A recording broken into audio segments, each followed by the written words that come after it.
One తార initiative ఇప్పుడు చాలా వార్తలో ఉంది. వన్ తార అంటే వనము ప్లస్ తార, స్టార్ ఆఫ్ ద ఫారెస్ట్ అని అర్థం. ఇది రిలయన్స్ ట్రస్ట్ వాళ్ళు తీసుకొచ్చిన ఇనిషియేటివ్. గుజరాత్లోని జామ్నగర్ వాళ్ళ ఆయిల్ రిఫైనరీ దగ్గర దాదాపు 3000 ఏకర్స్ దీనికోసం కేటాయించారు. ఎందుకు, దేనికోసం అంటే రకరకాల వన్యప్రాణులు, జంతువులు, పక్షులు వీటికి రీహాబిలిటేషన్ క్రియేట్ చేయడం కోసం. బేసికల్గా వన్ తారాలో రెస్క్యూ, ట్రీట్మెంట్, రీహాబిలిటేషన్ ఈ సెగ్మెంట్స్ అన్నీ ఉంటాయన్నమాట. ఇది జూ పార్క్ కాదు, ఇది ఎంటర్టైన్మెంట్ కోసం క్రియేట్ చేసింది కాదు, ఎనిమల్స్కి సేవ చేయటం కోసమే అని చెప్పి రిలయన్స్ వాళ్ళు స్పష్టం చేశారు. ఇది నాట్ ఫర్ ప్రాఫిట్ ఆర్గనైజేషన్. ఈ ఇనిషియేటివ్ రిలయన్స్ వాళ్ళకి కొత్త ఏమీ కాదు.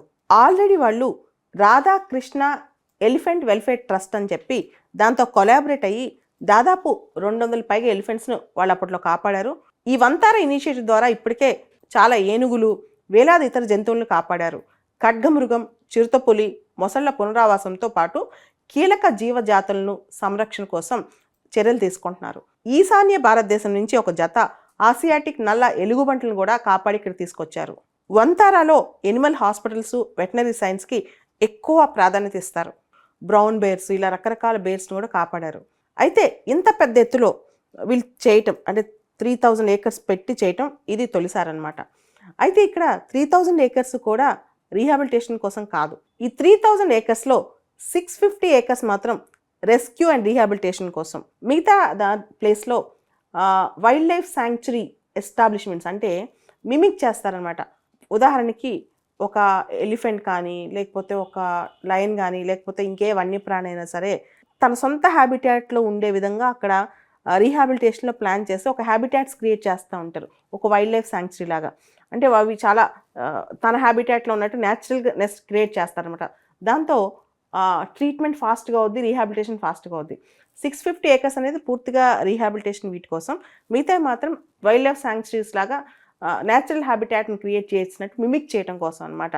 అంటే అదే పద్ధతిలో వాటికి రీహాబిలిటేషన్ క్రియేట్ చేసి మళ్ళీ అవన్నీ పూర్తిగా కోలుకోగానే తీసుకొచ్చి మళ్ళీ బయటికి పంపించడం కానీ, లేకపోతే రీహాబిలిటేషన్ సెంటర్స్లో పెట్టడం కానీ చేస్తుంటారు. వన్ తార ఇనిషియేటివ్ సక్సెస్ కోసం, వన్ తార ఇనిషియేటివ్కి కన్సల్టేషన్ కోసం నేషనల్గా, ఇంటర్నేషనల్గా రిలయన్స్ ఫౌండేషన్ వాళ్ళు కొన్ని ఆర్గనైజేషన్స్ యొక్క సపోర్ట్ తీసుకుంటున్నారు. కొన్ని నేషనల్ ఆర్గనైజేషన్స్, కొన్ని ఇంటర్నేషనల్ ఆర్గనైజేషన్స్.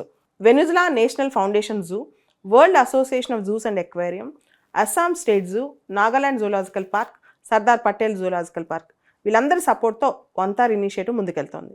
ఇప్పటి వరకైతే వన్ తార ఇనిషియేటివ్లో జరుగుతున్న యాక్టివిటీస్ ఇవి. అయితే భవిష్యత్తులో మాత్రం preservation, conservation and breeding of critically endangered species and endangered species, భవిష్యత్తులో ఏదైతే ఎక్స్టింక్ట్ అయిపోతున్నాయో, క్రిటికల్ ఎండేంజర్లో ఉన్నాయో వాటి యొక్క బ్రీడ్స్ని కాపాడటం కూడా వన్ తార ఇనిషియేటివ్లో ముఖ్య భాగం కానుందంటే భవిష్యత్తులో.